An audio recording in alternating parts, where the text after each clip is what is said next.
বর্তমানে আগামী কয়েকদিন কীরকম আবহাওয়া থাকবে সে ব্যাপারে স্পেশাল বুলেটিন আবহাওয়া দপ্তরের তরফ থেকে প্রকাশ করা হয়েছে। তো 21 তারিখ থেকে আপনাদেরকে সেই আপডেট দেখাচ্ছি। দেখুন 21 তারিখে দার্জিলিং, কালিম্পং, কোচবিহার এই তিনটি জেলাতে এখানে 51 থেকে 75% বৃষ্টির সম্ভাবনা। জলপাইগুড়ি, আলিপুরদুয়ার এই দুটি জেলাতে 76 থেকে 100% এলাকা জুড়ে বৃষ্টির সম্ভাবনা। আর স্ক্যাটার্ডভাবে উত্তর দিনাজপুর, দক্ষিণ দিনাজপুর, মালদহ এই তিনটি জেলাতে 26 থেকে 50% বৃষ্টির সম্ভাবনা। এছাড়াও দক্ষিণবঙ্গের নিচের এই জেলাগুলি নিয়ে মুর্শিদাবাদ, নদিয়া, উত্তর চব্বিশ পরগনা, দক্ষিণ চব্বিশ পরগনা, কলকাতা, হাওড়া, হুগলি, পূর্ব বর্ধমান, পশ্চিম বর্ধমান, বীরভূম, পূর্ব মেদিনীপুর, পশ্চিম মেদিনীপুর, ঝাড়গ্রাম, বাঁকুড়া, পুরুলিয়া এই সমস্ত জেলাতে এখানেও কিন্তু 51 থেকে 75% এলাকা জুড়ে বৃষ্টির সম্ভাবনা রয়েছে। তারপরে 22 তারিখে দেখুন, 22 তারিখে আলিপুরদুয়ার, কোচবিহার এই দুটি জেলাতে আইসোলেটেডভাবে ছড়িয়ে ছিটিয়ে বৃষ্টি রয়েছে। 25% বা তার কম স্থানে বা কম এলাকা জুড়ে বৃষ্টিটা হবে। আর বাকি সমস্ত জেলাতে দার্জিলিং, কালিম্পং, জলপাইগুড়ি থেকে শুরু করে প্রতিটি জেলাতেই, যতগুলি জেলা রয়েছে পশ্চিমবঙ্গের প্রতিটি জেলাতেই কিন্তু এখানে স্ক্যাটারভাবে 26 থেকে 50% বৃষ্টির সম্ভাবনা রয়েছে। এটা গেল 22 তারিখে। তারপরে 23 তারিখের আপডেট। 23 তারিখেও দেখতে পাচ্ছেন দার্জিলিং, কালিম্পং থেকে শুরু করে একদম পূর্ব মেদিনীপুর, মানে প্রতিটি জেলাতেই, পশ্চিমবঙ্গের প্রতিটি জেলাতেই আইসোলেটেডভাবে 25% বা তার কম স্থান জুড়ে বৃষ্টির সম্ভাবনা রয়েছে। তারপরে 24 তারিখের আপডেট। 24 তারিখেও দেখতে পাচ্ছি আমরা বাঁকুড়া, ঝাড়গ্রাম, হাওড়া, হুগলি, নদিয়া এই জেলাগুলি নিয়ে 26 থেকে 50% বৃষ্টি। এছাড়াও পশ্চিম মেদিনীপুর, পূর্ব মেদিনীপুর, দক্ষিণ চব্বিশ পরগনা, উত্তর চব্বিশ পরগনা, কলকাতা এই জেলাগুলি নিয়ে এখানে 51 থেকে 75% বৃষ্টির সম্ভাবনা। আর বাকি উপরে সমস্ত যে জেলাগুলি রয়েছে সমস্ত জেলাতেই কিন্তু আইসোলেটেডভাবে 25% বা তার কম স্থানে বৃষ্টির সম্ভাবনা রয়েছে 24 তারিখে। 25 তারিখেও দেখতে পাচ্ছি আমরা নিচের এখানে ঝাড়গ্রাম, পশ্চিম মেদিনীপুর, পূর্ব মেদিনীপুর, দক্ষিণ চব্বিশ পরগনা, কলকাতা, উত্তর চব্বিশ পরগনা এই জেলাগুলি নিয়ে ভারী বৃষ্টি হবে। 76 থেকে 100% বৃষ্টির সম্ভাবনা। বাকি পশ্চিমবঙ্গের প্রতিটি জেলাতেই কিন্তু হালকা মাঝারি বৃষ্টি, 51 থেকে 75% বৃষ্টির সম্ভাবনা কিন্তু রয়েছে 25 তারিখে।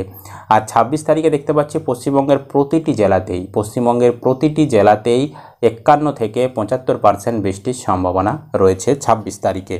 এবার আসি সতর্কবার্তায়। সতর্কবার্তা যদি দেখাই 21 তারিখে সতর্কবার্তাতে দেখা যাচ্ছে প্রতিটি জেলাতেই হলুদ সতর্কবার্তা দেওয়া রয়েছে। তার মধ্যে ভারী বৃষ্টি 7 থেকে 11 সেন্টিমিটার হওয়ার সম্ভাবনা জলপাইগুড়ি, আলিপুরদুয়ার এই দুটি জেলাতে। বাকি প্রতিটি জেলাতেই বজ্রবিদ্যুৎ সহ বৃষ্টির সম্ভাবনা রয়েছে। এবার ঝোড়ো হাওয়া কোথাও 30 থেকে 40 কিমি প্রতি ঘন্টা বেগে হবে। সেগুলো হলো দার্জিলিং, তারপর কালিম্পং, জলপাইগুড়ি, আলিপুরদুয়ার, কোচবিহার, উত্তর দিনাজপুর, দক্ষিণ দিনাজপুর, মালদহ এই জেলাতে। আর বাকি সমস্ত জেলাতে ঝোড়ো হাওয়ার গতিবেগ 40 থেকে 50 কিমি প্রতি ঘন্টা বেগে হওয়ার সম্ভাবনা। আর 22 তারিখের আপডেট দেখুন। 22 তারিখে মালদহ, উত্তর দিনাজপুর, দক্ষিণ দিনাজপুর এই তিনটি জেলাতে ঝোড়ো হাওয়া 40 থেকে 50 কিমি গতিবেগে হবে। বাকি প্রতিটি জেলাতে ঝোড়ো হাওয়ার গতিবেগ 30 থেকে 40 কিমি প্রতি ঘন্টা বেগে হবে। আর বজ্রবিদ্যুৎ সহ বৃষ্টি প্রতিটি জেলাতেই সতর্কবার্তা হিসাবে দেওয়া রয়েছে পশ্চিমবঙ্গের।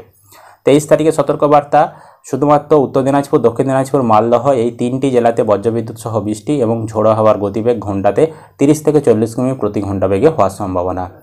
আর 24 তারিখের আপডেট দেখুন। 24 তারিখে বজ্রবিদ্যুৎ সহ বৃষ্টির সম্ভাবনা রয়েছে এখানে বাঁকুড়া, পশ্চিম মেদিনীপুর, ঝাড়গ্রাম, পূর্ব মেদিনীপুর, তারপর হাওড়া, কলকাতা, দক্ষিণ চব্বিশ পরগনা, উত্তর চব্বিশ পরগনা, হুগলি, নদিয়া এই জেলাতে।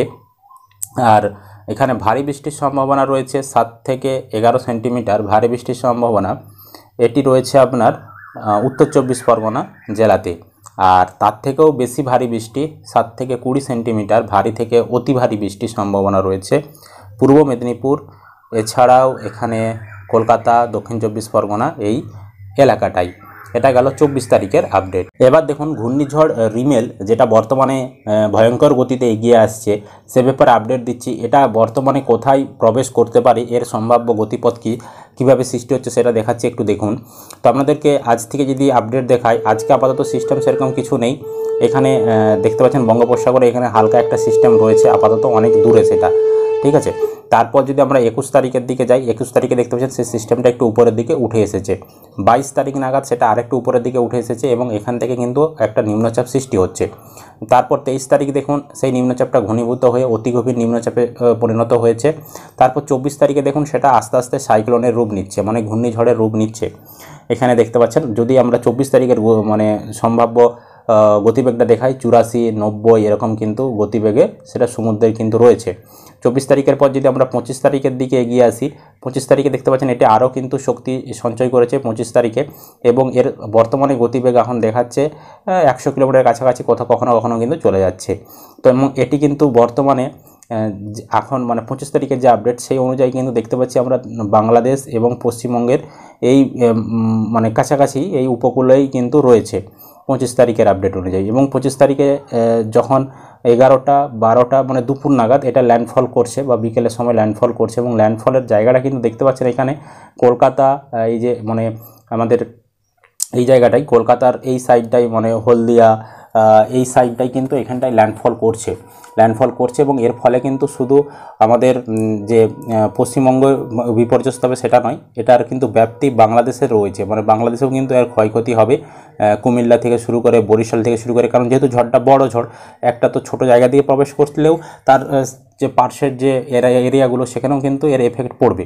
তো এই যে পুরো এরিয়াটা দেখতে পাচ্ছেন এখানে কিন্তু এফেক্ট হবে, ঢাকা থেকে শুরু করে আমাদের পশ্চিমবঙ্গের উপকূলের যে জেলাগুলো রয়েছে সমস্ত এরিয়াতেই কিন্তু এর এফেক্ট পড়বে 25 তারিখে আমরা দেখতে পাচ্ছি। এবং 25 তারিখের বেলা গড়ানোর সাথে সাথে এটা ক্রমশ কিন্তু স্থলভাগে প্রবেশ করে এটা ক্রমশ দুর্বল হয়ে যাচ্ছে এবং এটা কিন্তু বর্তমানে যে আপডেট দেখাচ্ছে স্যাটেলাইট চিত্রে তাতে কিন্তু পশ্চিমবঙ্গে এর ভালোই কিন্তু ক্ষয়ক্ষতি হওয়ার একটা সম্ভাবনা আমরা লক্ষ্য করতে পারছি পশ্চিমবঙ্গ এবং বাংলাদেশ।